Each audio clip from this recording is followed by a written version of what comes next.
Hello again to the fourth installment of our Juggernauting Through Asia vlog.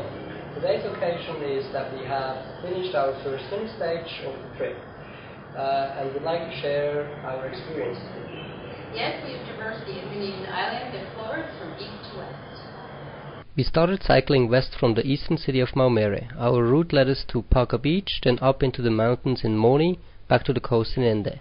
Then we spent several hard and wet days riding to Boawai, Bajawa, Borong and then Ruteng. From Ruteng it was a tough 2-day ride through the town of Lembor to the western tip of Flores at Labuan Bajo.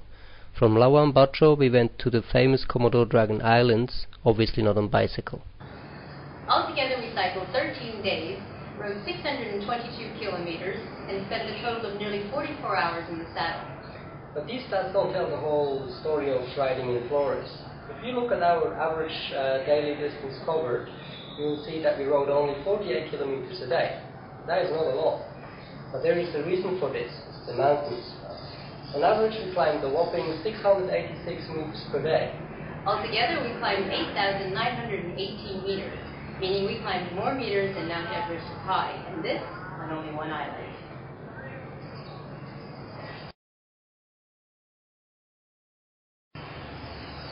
Before we move on to some more general things, some information for fellow riders who would like to ride in Flores. First of all, there are no road maps in Flores. That's a lie. There are no road maps for Flores. This is not so much a problem when it comes to orientation. Most of the time it's pretty obvious which road to take. The Trans-Flores Highway is the largest road on the island and it's very hard to miss. Getting in and out of town is even pretty easy. However, the lack of map poses the problem of estimating distance and, more importantly, topography. Which is important if you are facing several thousand plus meter mountain passes per day. If you want detailed information, please feel free to contact us or check out Derek's Crazy Guy in a Bike Journal, where he has included some topography maps. As for the road itself, most of the time it's actually very good. There are some potholes on the mountains, so be careful on the downhills.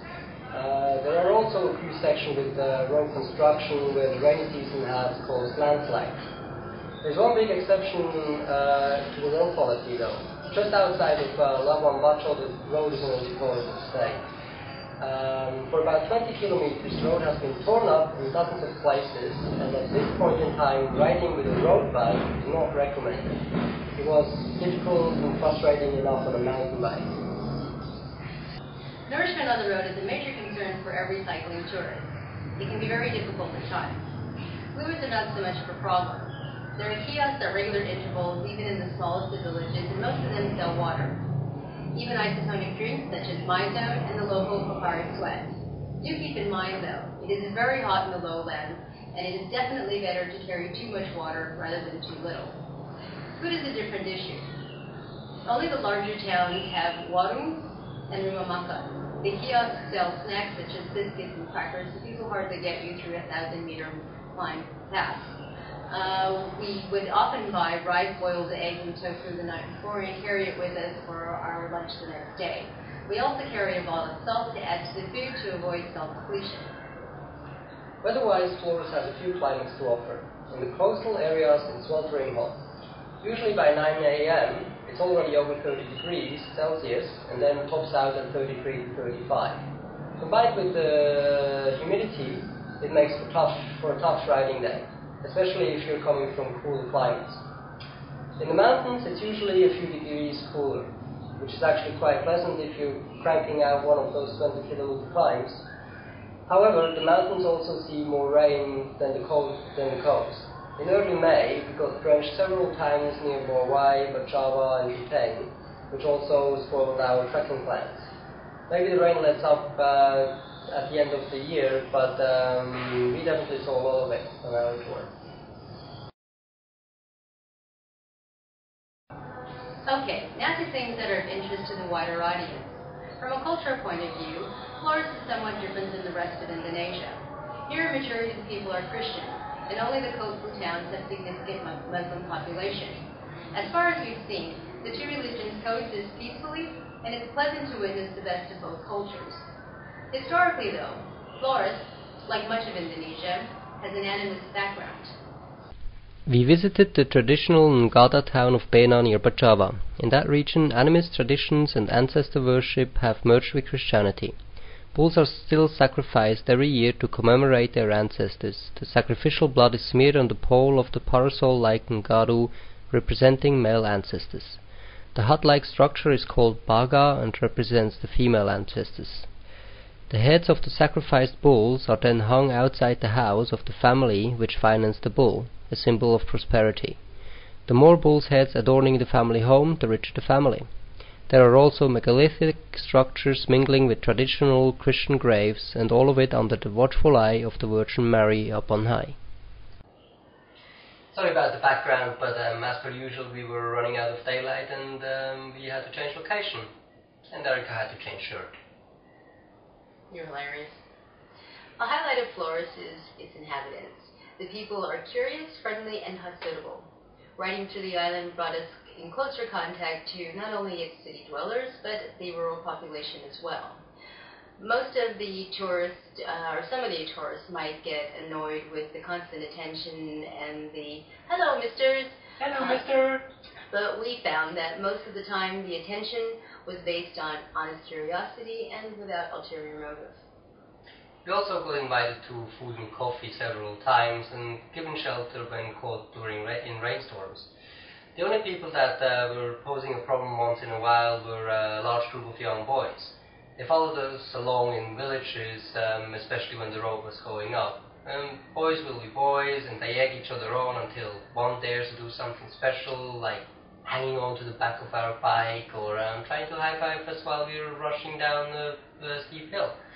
A loud shout of "Awas" or "Jangan pegang saya" would usually do the trick. From a scenery point of view, Flores is nothing short of spectacular. Flores offers beautiful beaches and the typical Asian lifestyle and food. But there are also plenty of mountains, usually covered with jungle and dotted with the rural villages that cultivate rice in paddies. Just off the western tip of Flores lie the islands of Komodo and Rinca, home to the famous Komodo dragons. And then, of course, there are the volcanoes. By now we have traveled by Pelni ferry. Pelni is Indonesia's national shipping company, from Flores to its neighboring island to the north, Sulawesi, where we disembarked at Makassar. The start of the Pelni trip was a bit of a nightmare. Not only was the ship hours late, but it was a chaotic and crushing rush into the ship. This is difficult enough with your personal luggage only, but with a fully loaded bicycle, it seems near impossible. Impossible.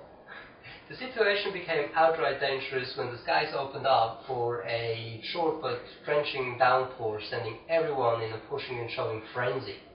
And adding to this, it was a hot and crowded boat trip that was to take only 18 hours. Unexpectedly and unannounced until we were all captive prisoners on the boat, where we informed, in Bahasa Indonesia, that the route was going to be changed. So we spent the next 36 hours sweltering on the floor in the heat, between two sleeping berths, and our overnight food supply ran out.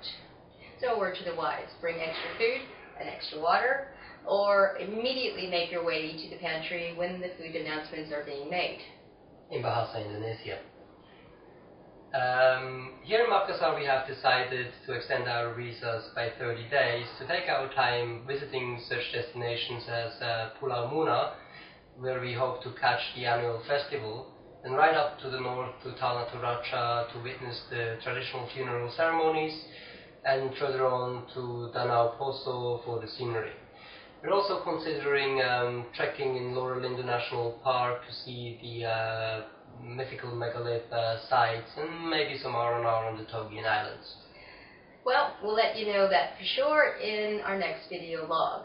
Until then, you can always read either my blog on crazyguideandbike.com, to be found under Anemic Souls Insist Asia, or you can have Adrian's point of view by visiting www.aesthetics.ch/trav.